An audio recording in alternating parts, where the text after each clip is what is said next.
Shalom, shalom chez vous. Je prie que la faveur de Dieu, que lui seul il sait donner, nous fasse du bien ce soir, que sa grâce nous fasse grand bien. J'aimerais nous inviter à la prière alors que nous nous retrouvons encore ce soir pour ce partage que nous avons appelé Paraclet. Le Paraclet qui renvoie à la personne du Saint-Esprit, au conseiller. Nous voulons ensemble élever la voix. Seigneur, nous te bénissons pour qui tu es. Nous te rendons toute la gloire. Nous nous abandonnons à toi ce soir. Nous te disposons nos cœurs alors que nous savons que tu as toujours de bonnes choses pour nous. Je prie que la parole que tu as prévue pour nous fasse du bien ce soir. Qu'elle nous restaure, qu'elle nous encourage, qu'elle nous donne d'aller de l'avant, qu'elle fasse de nous des personnes qui ne baissent pas les bras, qu'elle fasse de nous des personnes qui s'attachent davantage à toi. Laisse que ta vie nous remplisse et que notre foi soit renouvelée par cette parole que tu nous donnes ce soir. Laisse que la gloire te revienne dans le nom de Jésus. Amen. Bien-aimés dans le Seigneur, vous qui nous regardez ce soir, j'aimerais nous encourager au travers d'une parole d'exhortation que j'ai intitulée « Espérant contre toute espérance ». Alors c'est un bout des Écritures que j'ai trouvé dans le livre de Romains au chapitre 4, le verset 18 dit « Espérant contre toute espérance ».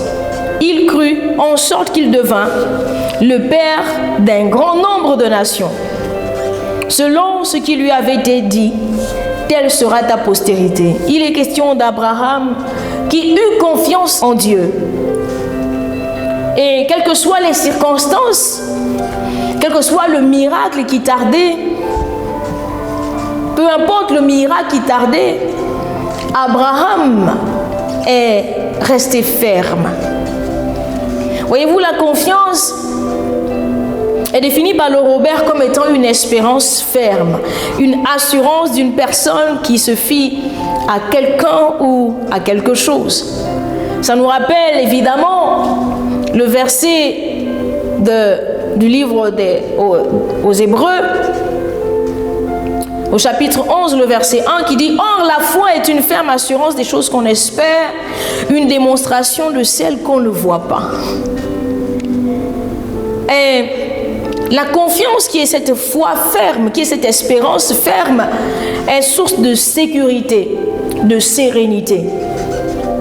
Elle est définie comme étant la hardiesse, le courage qu'on a d'affronter certains événements avec sérénité. La confiance suscite la sécurité et elle nous fait penser à cette foi ferme, inébranlable, que rien ne fait tomber, que rien ne ruine. Cette foi, nous l'avons parce que nous avons entendu de Dieu une parole. En effet, nous aimerions relever ce soir la différence qu'il y a entre la croyance, parce que nous l'avons reçue comme par héritage, par socialisation. On nous a appris à croire en des choses.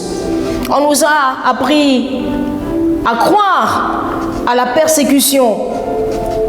Lorsque vous faites un mauvais rêve, et lorsque, après ce rêve, on ne trouve pas une explication dans l'immédiat, l'héritage culturel, l'environnement dans lequel nous avons grandi, nous a appris à croire en des choses surnaturelles. Mais voyez-vous, la foi, elle, ne doit pas venir de ce qu'on nous a appris seulement par socialisation, par héritage, par le fait d'aller à l'église. La foi de l'enfant de Dieu doit s'enraciner dans la parole qu'il sait avoir reçue de Dieu. La Bible dit en effet dans ce même passage de Romains 4. Je lirai à partir du verset 13. En effet, ce n'est pas par la loi que l'héritage du monde a été promis à Abraham ou à sa postérité. C'est par la justice de la foi. Car si les héritiers le sont par la foi est vaine et la promesse est anéantie. Parce que la loi produit la colère et que là où il n'y a point de loi, il n'y a point non plus de transgression. C'est pourquoi les héritiers le sont par la foi, pour que ce soit par grâce, afin que la promesse soit assurée à toute la postérité, non seulement à celle qui est sous la loi, mais aussi à celle qui a la foi d'Abraham, notre Père à tous, selon qu'il est écrit, « Je t'ai établi Père d'un grand nombre de nations. » Il est notre Père devant celui auquel il a cru. Dieu qui donne la vie aux morts et qui appelle les choses qui ne sont point comme si elles étaient. Espérant contre toute espérance, il crut en sorte qu'il devint Père d'un grand nombre de nations, selon ce qui lui avait été dit, telle sera ta postérité. Et sans faiblir dans la foi, il ne considéra point que son corps était déjà usé, puisqu'il avait près de 100 ans, et que Sarah n'était plus en état d'avoir des enfants. Il ne douta point, par incrédulité, au sujet de la promesse de Dieu. Mais il fut fortifié par la foi, donnant gloire à Dieu, et ayant la pleine conviction que ce qu'il promet, il peut aussi l'accomplir. C'est pourquoi cela lui fut imputé à justice. Mais ce n'est pas à cause de lui seul qu'il est écrit que cela lui fut imputé. C'est encore à cause de nous à qui cela sera imputé, à nous qui croyons en celui qui a ressuscité des morts, Jésus notre Seigneur, lequel a été livré pour nos offenses et est ressuscité pour notre justification. Il est dit d'Abraham, espérant contre toute espérance, il crut, c'est-à-dire quand logiquement il n'y avait plus d'espoir, quand selon la logique humaine on ne s'attend plus à rien, quand il n'y a plus d'espoir, quand il n'y avait plus d'espoir, Abraham crut, même quand il vit que son corps, même quand il pouvait constater que son corps était déjà usé et que sa femme n'était plus en mesure d'avoir d'enfant, il a cru à la promesse de Dieu, il a cru à la parole que Dieu lui avait donnée. Mais où Abraham a-t-il trouvé cette force, bien-aimé, si ce n'est dans la parole qu'il avait entendue de Dieu? Je ferai de toi une grande nation. Alors aussi longtemps qu'il était vivant, il pouvait espérer que Dieu ne pouvait pas mentir. Il pouvait espérer que Dieu le ferait. Dieu le ferait. Et ce soir, j'ai le vif besoin de vous poser la question, quelle est la parole que Dieu vous a donnée? Quelle est la parole que vous avez reçue de Dieu? Vous savez que vous l'avez entendue de Dieu. Les temps dans lesquels nous sommes sont difficiles et l'apôtre Paul l'a dit. Nous avons besoin de connaître Dieu. Il écrit à Timothée, en 2 Timothée au chapitre 3 verset 1, dans les derniers jours il y aura des temps difficiles. Et vous qui me regardez ce soir, bien-aimés, nous avons besoin, vous et moi, de demeurer fermes dans la parole de Dieu, dans ce que Dieu nous a dit, pour avoir la bonne attitude. Peut-être nous a-t-il promis quelque chose qui tarde à arriver. Nous savons que nous avons entendu de lui cette promesse, alors demeurons fermes. Si nous n'avons pas d'encre issue de la parole de Dieu, c'est-à-dire de racines constituées de ce que Dieu nous a dit personnellement à nous, nous ne pourrons demeurer fermes. Dieu restera le Dieu de tout le monde. Dieu restera le Dieu de l'Église. Dieu restera le Dieu des frères et des sœurs en Christ. Mais pas le nôtre. Chacun a besoin de grandir dans cette relation individuelle avec le Seigneur. Et la fermeté sera au rendez-vous. En effet, quand on a confiance en quelqu'un, on a confiance en lui parce qu'on le connaît. Vous savez que telle personne est capable de faire telle chose ou pas parce que vous la connaissez. La confiance grandit donc dans la connaissance et l'intimité.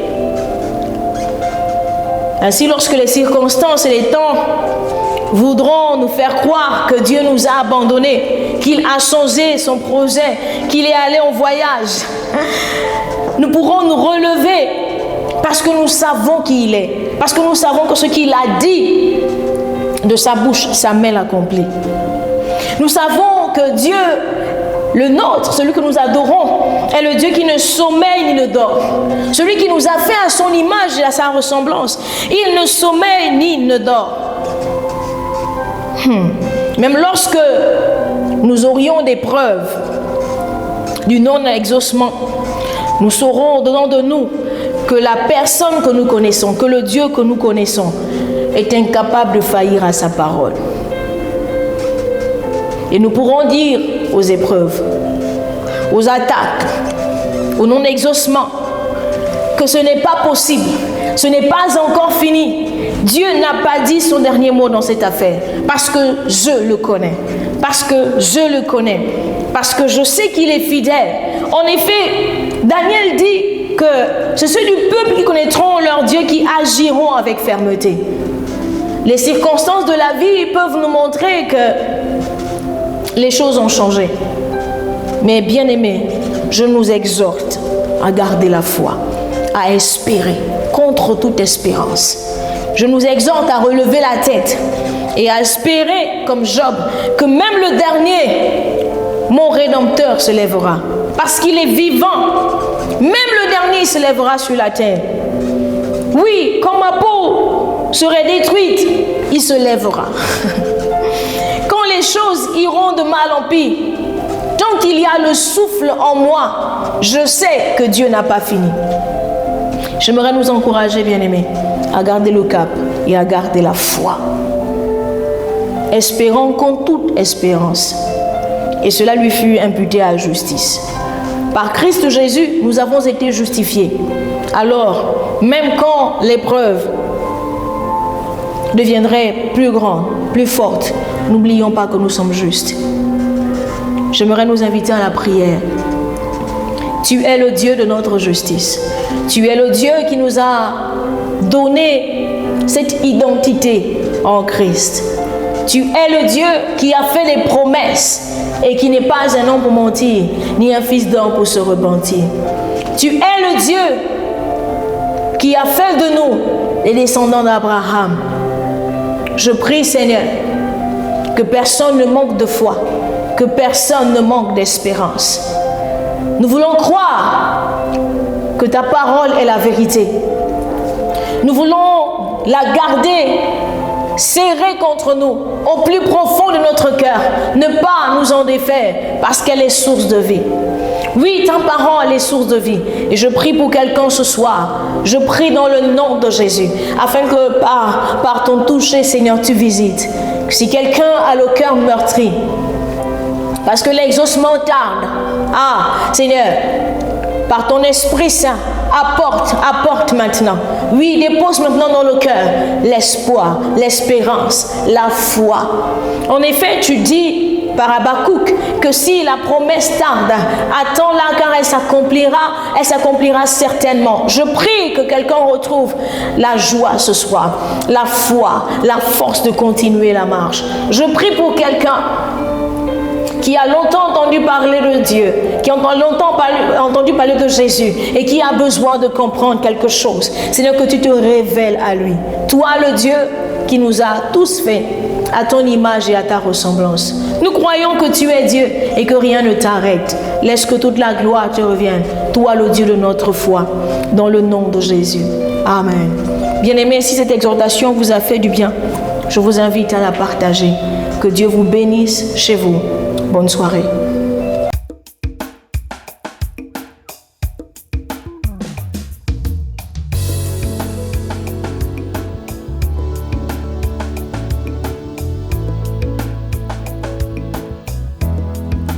Je suis un flot d'eau vive. Je suis un flot d'eau vive. Je bâtis le caractère chrétien. Je bâtis le caractère